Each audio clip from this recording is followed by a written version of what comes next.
Les objets peuvent-ils vraiment garder une empreinte énergétique, une charge émotionnelle? C'est ce que nous allons voir dans cette vidéo. Si tu me découvres ici, je suis Céline, géobiologue, radiesthésiste, consultante en Feng Shui, formatrice.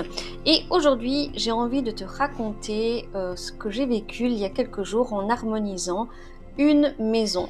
Énergétiquement, je fais ce qu'il y a lieu de faire dans l'harmonisation. Et à un moment, je sens quand même que dans cette chambre, il reste quand même quelque chose d'assez lourd. Donc je commence un peu à creuser au niveau des meubles. Et là, je vois en fait que sur une des commodes, il y avait énormément de bijoux, mais de bijoux anciens. Et là, la propriétaire me dit, oui, mais attention, ça ce sont des bijoux auxquels j'y tiens beaucoup parce que on les hérite de mère en fille depuis 4 générations. Waouh, c'est pas rien ça, 4 générations quand même. Et donc au final, en mesurant un peu l'énergie de ces bijoux, je me rends compte qu'ils sont extrêmement chargés. Donc déjà, ils étaient chargés émotionnellement, donc le taux vibratoire était bas, mais en plus, comme il y en avait beaucoup, eh bien, ça émanait ça dans la pièce. Et donc, voilà quelque chose d'intéressant que toi, chez toi, tu peux vivre aussi sans même finalement t'en rendre compte. Parce qu'il n'y a pas que les bijoux, il y a aussi d'autres objets qui peuvent être chargés de différentes manières. Mais bon, on va rester ici sur l'exemple des bijoux transmis de génération en génération. Pour comprendre simplement comment un bijou peut se charger émotionnellement, eh bien, imagine-toi, si toi, par exemple, à un moment, tu as déjà offert, par exemple, une alliance à quelqu'un, une bague d'amitié, une bague d'engagement, une chaîne à un baptême, enfin voilà, ce sont des moments où, quand tu choisis l'objet, tu y mets déjà beaucoup d'attention, tu te projettes avec ce bijou, tu as envie de faire plaisir, tu vois, il y a toute une charge comme ça que tu mets déjà toi-même dans cet objet, et vice versa quand on te l'offre. Je veux dire, toi tu reçois un tel bijou, et bien il y a toutes les émotions qui vont avec, et en fait les émotions peuvent être totalement positives comme négatives. Tu vois, ici dans l'exemple que je te prends, il y avait comment dire, des bijoux, il y avait un bracelet, et elle me dit en fait, cette dame, que finalement cette personne, donc sa maman, l'a gardé jusqu'au son dernier jour parce qu'elle y tenait beaucoup. Donc imagine aussi la charge de ce bijou, quoi, qui a accompagné quelqu'un jusqu'à la fin. Enfin voilà, c'est vraiment des choses lesquelles on ne pense pas, ou ce n'est pas évident, mais quand on accumule comme ça beaucoup d'éléments, comme ici on avait vraiment beaucoup, voilà comment on peut baisser aussi un taux vibratoire. Parce que tu vois, je veux dire, un tel bracelet, si toi-même tu ne le purifies pas, si tu ne refais pas une recette, tu vas porter en fait, quand tu vas le mettre, oui, le souvenir, mais aussi toute la douleur, la souffrance et la peur peut-être que peut vivre quelqu'un lorsqu'elle s'en va. Donc tu vois, je veux dire, c'est quelque chose c'est quelque chose qui peut paraître anodin, mais pour quelqu'un qui est sensible, extrêmement sensible, eh bien, c'est pas rien. C'est vraiment un élément qui peut venir perturber ton énergie, surtout si tu le portes sur toi. Bon là, en l'occurrence, c'était dans la chambre, mais j'imagine très bien que de temps en temps, elle portait ses bijoux, et donc voilà. Donc finalement, imaginons que là aujourd'hui tu as un bijou que tu voudrais savoir s'il est chargé ou pas chargé. Eh bien, je vais te faire la démonstration maintenant. Ce sera un peu plus simple pour que tu puisses comprendre. Alors, pour mon exemple, j'ai pris une broche et on va donc voir déjà c'est quoi son taux vibratoire. Donc pour ça, bien évidemment, je prends mon pendule.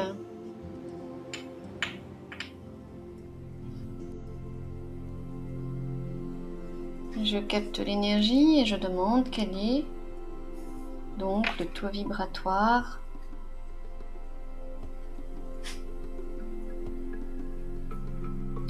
de cette broche.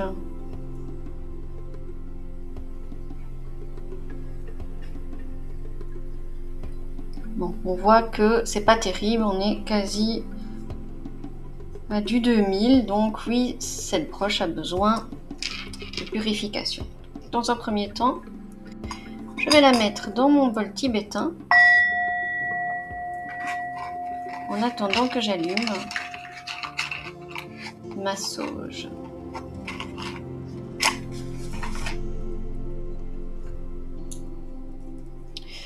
L'idéal, si vous avez vraiment des bijoux anciens chargés, vous pouvez prendre de l'encens en grains.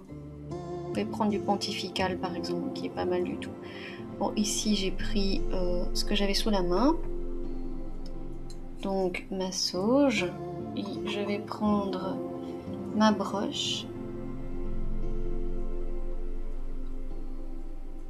Et je demande la purification de cette broche.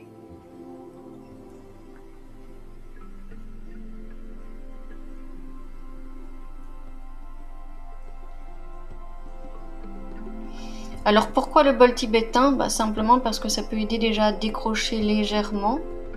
On sait bien que le son permet aussi d'apporter d'excellentes choses à notre vibration. Une fois que ça c'est fait, ah oui, je voulais aussi te montrer quelque chose qu'on peut faire. Ah, je ne l'ai pas ici. C'est, voilà, demander quel est le taux de nocivité en pourcentage de cette broche maintenant. Comme ça, on aura 2 vérifications.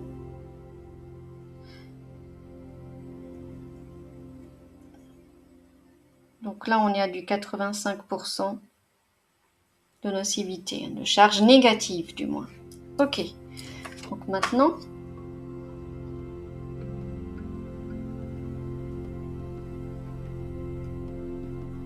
je replace mon pendule et je demande que cette broche soit totalement purifiée, qu'elle soit totalement dégagée énergétiquement de tout ce qui est négatif, de tout ce qui est noir, de tout ce qui fait baisser le taux vibratoire.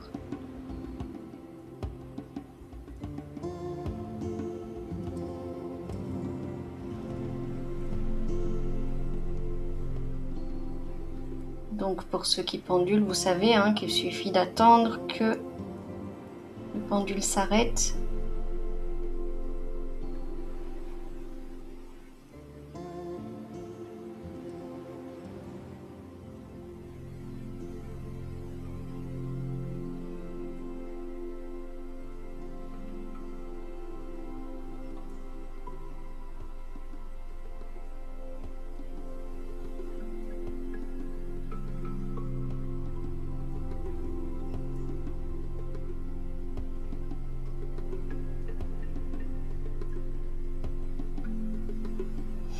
Voilà. Et maintenant, on va vérifier. Je reprends l'énergie et je demande quel est le taux vibratoire de cette broche maintenant.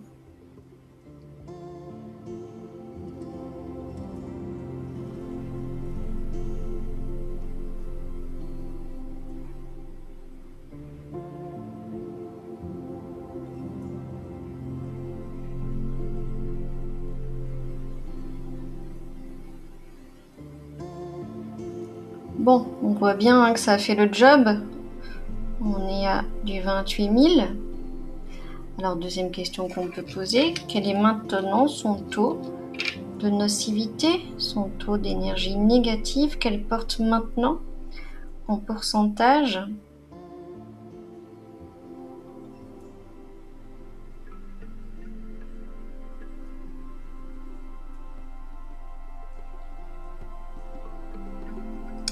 Et là, on est bon, on est à 0.